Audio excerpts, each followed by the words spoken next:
I just was curious about your thoughts on how everything transpired with the Rangers from the summer on through today, and just what it has been like for you and your family, and just your thoughts on how everything has kind of come down to this now today.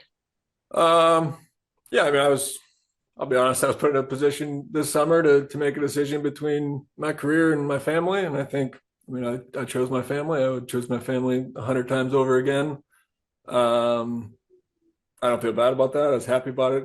I don't like that it was made public necessarily or how everything unfolded so publicly. But I mean, I guess that's part of New York and what happens. It made it difficult to play kind of with that hanging over everything.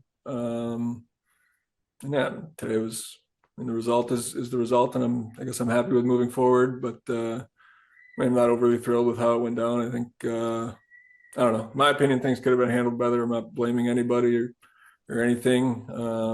Just kind of how it happened. I felt was kind of unfortunate ending to a lot of good times in New York.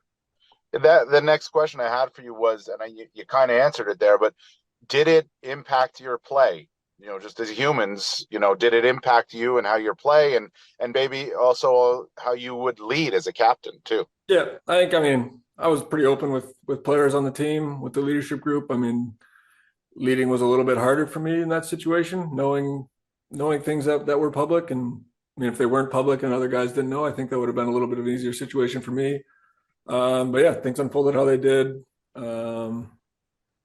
It was tough at times for sure. I'm excited that we're moving past it and it kind of got a new start in a way, and can kind of put all that behind me and worry about playing hockey again.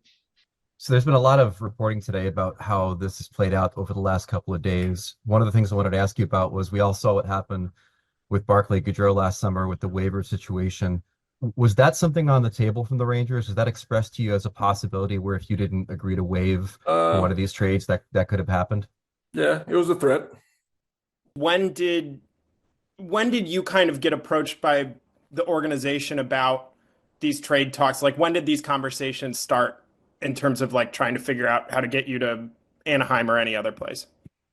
Um, Yesterday morning was accept this trade or we're scratching you. I said okay. And then it was accept this trade or you're going on waivers. And I said okay. Yeah. And then got to a point where I felt comfortable with Anaheim, and that was the place I wanted to go. And I guess you could say I'm thankful that they made that happen. But yeah, I mean, unfortunate. I think how it all happened, and I don't know. It's kind of it's a rite of passage to get fired from MSG. Yeah. Did did how do you look back at your Rangers tenure as a whole, I guess? I mean, I love it. I mean, obviously it's been fresh, but taking some time to reflect. I think obviously captaincy is extremely special. The day I was named captain, something I'll always remember. 2 conference finals, President's Trophy. I mean, I think even more so, I felt like I had no clue what New York City was when I got here, and I feel like I've learned and grown so much as a person. Found a love for art.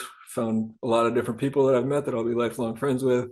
There'll always be a piece of my heart, definitely in New York. Someplace I'll definitely come back to a lot. But yeah, I think it's also, I mean, 5 years and a bit is a long time, and I mean, I'm very grateful for all those memories, and kind of time to turn the page and start something new.